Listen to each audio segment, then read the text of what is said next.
Assalamualaikum warahmatullahi wabarakatuh. We are from group 11 in here. We will to explain about passenger transportation rate. Before that, I will to introduce my member group. For the first, Jayanda Novita and Ewi Diriatika.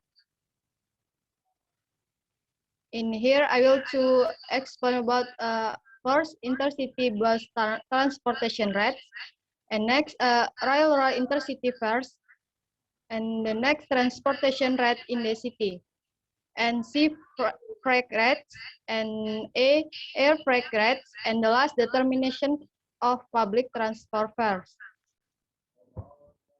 For the first material, will be explained by me. Intercity bus transportation rates. Salim, 1990X, that the intercity bus transportation rate list contact transport service user that are complied regularly. Transportation tariff policies are divided into three, namely, first, cost of service pricing.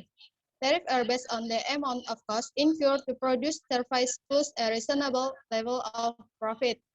Second, value of service pricing. Tariffs are based on the value of the transportation provided by service user. And the last, charging what the traffic will bear. Freight rates are based on determining in such a way that a certain volume of transport will produce the most profitable net revenue. In Indonesia, Salim pada tahun 1998 menyampaikan bahwa angkutan bus antar kota adalah suatu daftar yang memuat harga-harga untuk para pemakai jasa angkutan yang disusun secara teratur. Nah, kebijakan tarif angkutan ini dibagi menjadi tiga.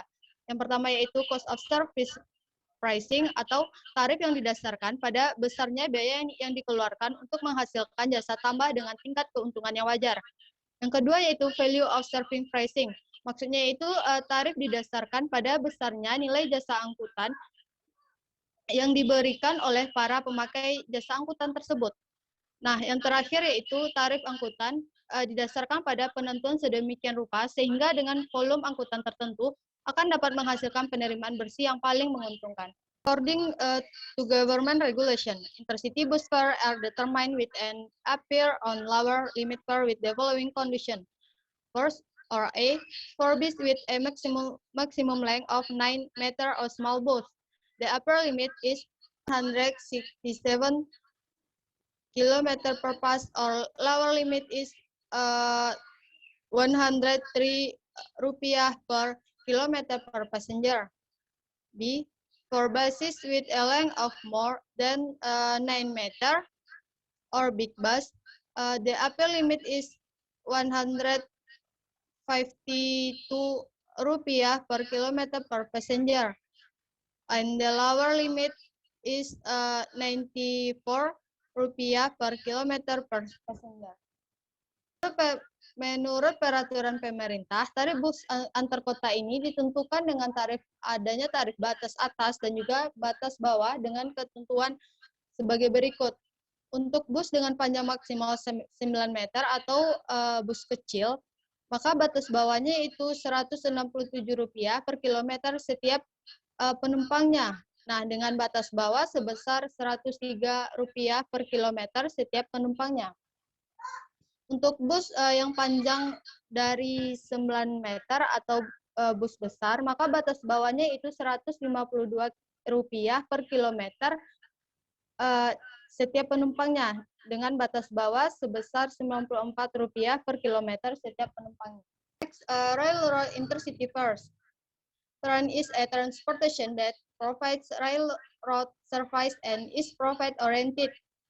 To survive in the midst of intense competition between transportation modes, and the differential pricing strategy is needed. Different pricing is carried out by the company in maximizing profitability.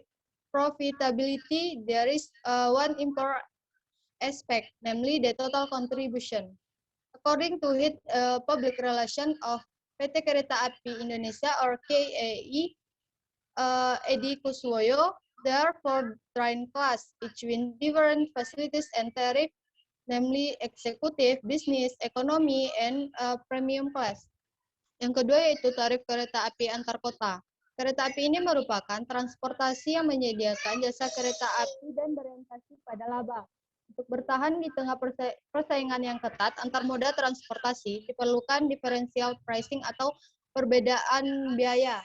Differential pricing ini sedang dilakukan oleh pihak perusahaan kereta api. Memaksimalkan profit atau laba, terdapat satu aspek yaitu total kontribusi. Menurut Kepala Humas PT Kereta Api Indonesia, Edi Kuswoyo, mengatakan jika kelas pada kereta api terdapat masing-masing fasilitas dan juga dengan tarif atau biaya yang berbeda. Fasilitas tersebut disebut dengan yakni kelas eksekutif, bisnis, ekonomi, dan juga premium. Executive class is the highest passenger class in a train. This is distinction from the ticket price purchased by passenger, which is the most expensive price. The facilities available in this train class are air conditioning, television, and dining table, reclining seat, rotary seat or rotating stall, toilet, and stock. The passenger capacity is the class can reach 15 passenger. And the second class in the train has slightly different facilities from the executive class, namely the absence of reclining seat. The facilities available are air conditioning, television, rotary seat, toilet, and socket. This class and accommodate up to 64 passenger. And the next, this business class has the most passenger capacity, which is 18 up to 106 passenger. In recent years, the condition of this first class train has undergone many changes, starting from the presence of air conditioning, television, of electrical outlet. Same the previous class, economy class also to put passenger belonging. And the last, premium class. The newest class in a train has facilities such as air conditioning, television, reclining seat, touch screen, entertainment, electrical, and toilet. Nah, yang pertama yaitu kelas eksekutif. Kelas eksekutif ini merupakan kelas penumpang tertinggi yang dibedakan yaitunya menjadi harga yang paling mahal. Adapun fasilitas yang tersedia di kereta api ini yaitu adanya AC, televisi, rak, bagasi, meja makan, serta bangku yang dapat diputar. Yang kedua yaitu kelas kereta api ini memiliki fasilitas yang sedikit berbeda dengan kelas eksekutif, yaitu tidak adanya reclining seat. Fasilitas yang tersedia yaitu AC, televisi, rak bagasi, toilet, dan stop kontak. Kelas kereta api ini berkapasitas penumpang antara 64 orang. Nah, yang ketiga ini yaitu kelas bisnis yang merupakan yang paling banyak memiliki kapasitas penumpang yaitu 80 hingga 106 penumpang. Beberapa tahun belakangan kondisi kelas kereta api ini banyak mengalami perubahan mulai dari adanya WC, televisi, hingga stop kontak. Nah, yang terakhir yaitu kelas premium. Kelas terbaru dalam kereta api ini memiliki fasilitas seperti AC, televisi, reclining seat, layar hiburan sentuh, stop kontak, serta toilet. Kelas ini berkapasitas penumpang hingga 64 orang dengan tempat duduk yang tidak berhadapan. Transportation rate in the city. Transportation within the city management area regions. And city transportation has a network that serves one area to other areas that are still within the same area and are not bound by a management area of a city.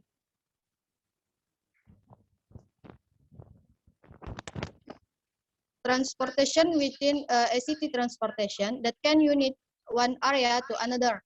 The area is already in the city management or transportation. This is another area which is commonly called city public transportation management of a city. Yaitu tarif transportasi dalam kota. Angkutan dalam kota ini ialah perangkutan di suatu kawasan manajemen daerah dan angkutan perkotaan yang mempunyai jaringan yang melayani satu daerah ke daerah lain yang masih berada dalam satu kawasan atau manajemen wilayah suatu kota. Nah, angkutan dalam kota ini yaitu perangkutan yang bisa menyatukan satu daerah dengan daerah yang lainnya sehingga daerah tersebut sudah berada di kawasan manajemen suatu kota ataupun perangkutan yang ada di lain kawasan yang biasa disebut dengan lintas kota. Transportation costs are determined by various factors. The main factor that influence transportation rates are distance, weight, and density.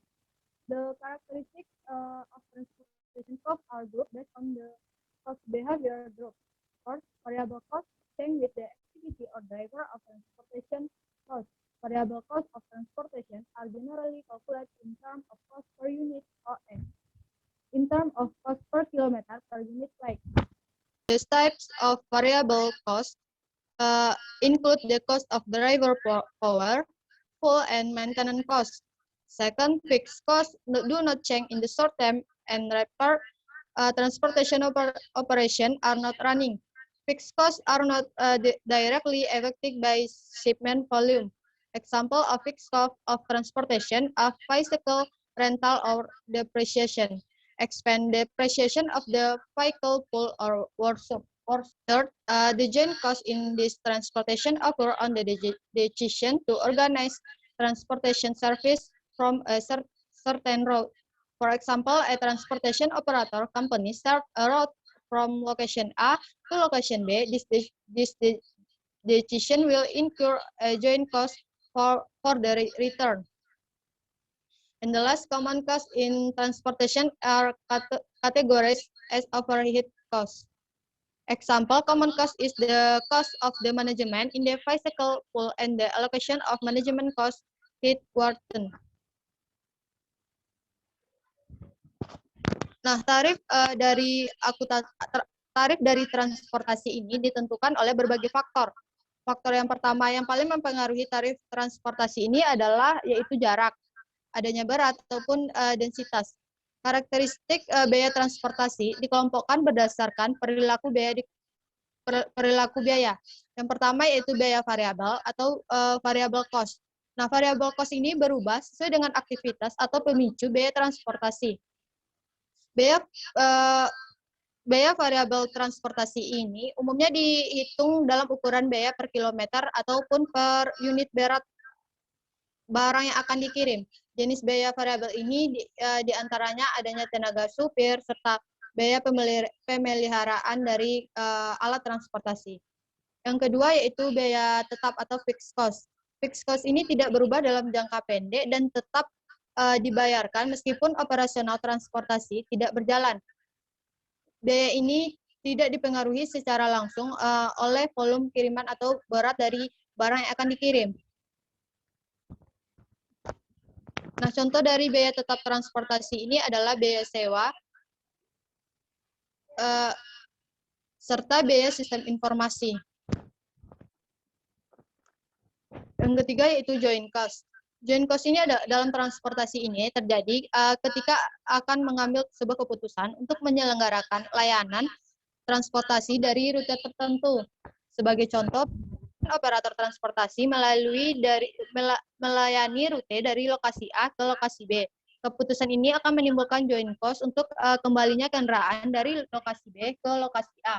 Joint cost ini harus ditutupi dengan tarif angkutan dari lokasi A ke lokasi B ataupun pengiriman yang dilakukan dari lokasi A pada lokasi B. Joint cost ini pun memiliki implikasi penting di mana dalam penetapan tarif transportasi, karena tarif transportasi ini harus memperhitungkan biaya balen. Yang terakhir yaitu common cost. Common cost ini dalam transportasi ini dikategorikan sebagai biaya overhead. Contoh dari common cost ini adalah biaya manajemen yang dibutuhkan untuk kendaraan ataupun alokasi biaya manajemen kantor pusat. Common cost ini dibebankan ke kiriman berdasarkan alokasi sesuai dengan tingkat aktivitas yang dilakukan untuk menangani kiriman. Okay, that's all from me. And the next material will be explained by Ewi Diriatika. To Ewi, time is yours. Oke, thank you. The next materi yaitu di sea freight rates atau tarif angkutan laut. The port as the center of economic activity makes the port the foundation of the state to get state revenue in the non-oil and gas sector. Therefore, The government is very interested in this matter so that the tariff to the port cannot be spread from government intervention. The tariffs for sea and port transportation are generally the same in terms of calculation and components relate to cost. The only difference is the amount of money. Pelabuhan sebagai pusat kegiatan ekonomi menjadikan pelabuhan sebagai tumpuan negara untuk mendapatkan penerimaan negara di bidang non-migas. Oleh sebab itu, pemerintah sangat berkepentingan dalam hal itu, sehingga tarif ke pelabuhan tidak terlepas dari campur tangan pemerintah. Penetapan besar tarif angkutan laut dan kepelabuhan umumnya sama dalam hal perhitungan, dan komponen-komponen yang berkaitan dengan biaya, perbedaan hanya jumlah-jumlah uang. Freight rates apply to shipments of goods in Indonesia beyond the rates which consist of one, meaning fees paid by the owner of the goods to the shipping company for service provide for the transportation of goods by sea. This tariff is known as the Nusantara Mining Fee. 2. OPP or OPT rates for offloading or destination port charge. 3. The use rates for port facilities consist of warehouse rental and port facilities. 4. Shipping freight rates for ship or EMKL rates. These are calculated based on the weight or ton of goods, where the documents are processed by the EMKL company. Next, tarif angkutan laut berlaku untuk pengiriman barang di Indonesia meliputi tarif yang terdiri dari pertama, tarif uang tambang yang dibayar oleh pemilik barang kepada perusahaan pelayaran atas jasa yang diberikan untuk melakukan pengangkutan barang melalui laut. Tarif ini dikenal dengan nama tarif uang tambang Nusantara. Yang kedua, tarif OPP atau OPT merupakan ongkos pelabuhan pemuatan atau ongkos pelabuhan tujuan. Yang ketiga, tarif pemakaian fasilitas pelabuhan terdiri dari sewa gudang dan fasilitas pelabuhan. Yang keempat, tarif ekspedisi muatan kapal laut EMKL. Tarif EMKL merupakan yaitu dihitung berdasarkan berat atau ton barang, di mana pengurusan dokumennya dilakukan oleh perusahaan EMKL. Next, kinds of sea freight rates, advance freight, that is the rate paid for the delivery of goods. 2.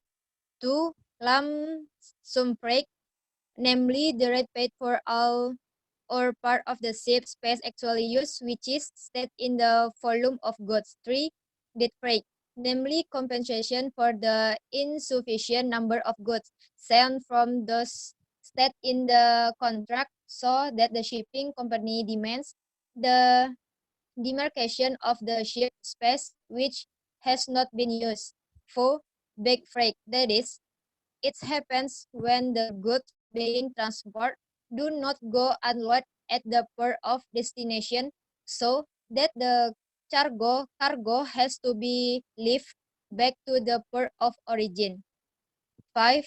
Pro-average freight, that is, it happens if for some reason the cargo cannot be included in one place between the port of origin and the port of destination. Next. Macam-macam tarif angkutan laut. Yang pertama yaitu advance freight, yaitu tarif yang dibayar melalui pengiriman barang-barang. Yang kedua, lump sum freight, merupakan tarif yang dibayarkan untuk seluruh atau sebagian ruang kapal yang sesungguhnya dipakai, yang dinyatakan dalam volume barang. Yang ketiga, dead freight, yaitu ganti rugi atas kurangnya jumlah barang yang dikirimkan dari yang tercantum dalam kontrak, sehingga perusahaan pelayaran menuntut pembatasan atas ruang kapal yang tidak dipakai. Keempat, back freight, yaitu terjadi bila barang yang diangkut tidak jadi diturunkan di pelabuhan tujuan, sehingga muatan tersebut terpaksa diangkat kembali ke pelabuhan asal. Yang kelima, pro rata freight, yaitu terjadi kalau disebabkan sesuatu hal muatan tidak dapat diturunkan di salah satu tempat di antara pelabuhan asal dan pelabuhan tujuan. Termination of public transport fares. Public transport fare theory, according to traffic and transportation laws, the route determined by the government in indicating the determination of public transport rates must involve three parties, namely, 1. City transportation service managers are the party who expects tariff can be balanced with the service provided.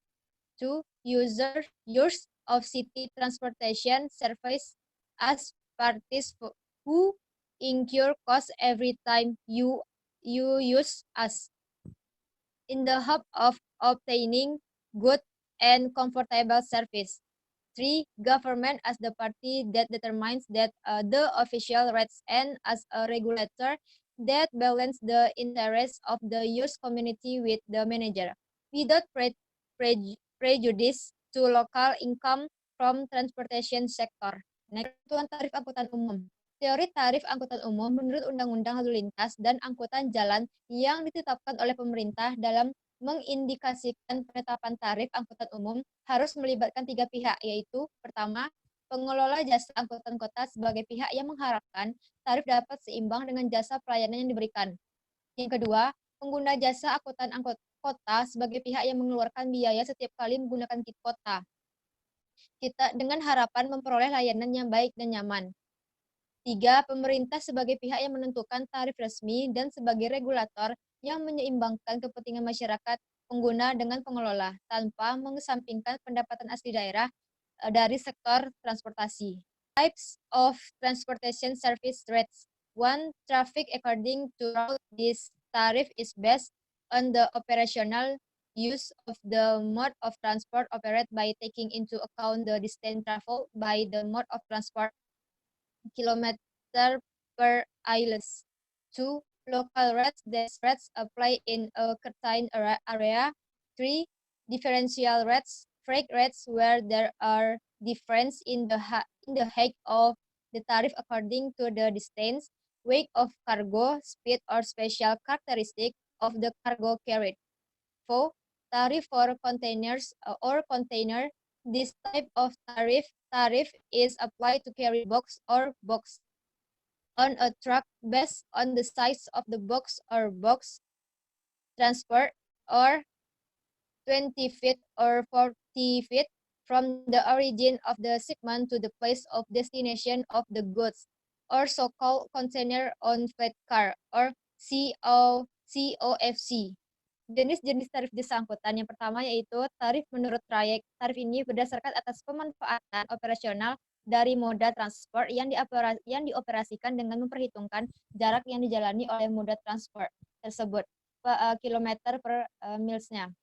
Yang kedua, tarif lokal. Tarif ini berlaku dalam suatu daerah tertentu. Yang ketiga, tarif diferensial merupakan tarif angkutan di mana terdapat perbedaan tinggi tarif menurut jarak, berat muatan, kecepatan, atau sifat khusus dari muatan yang diangkut.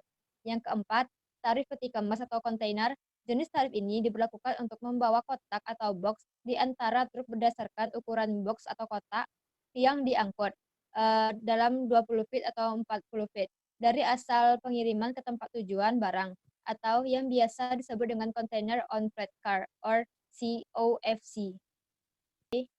Saya kembalikan kepada Nanda.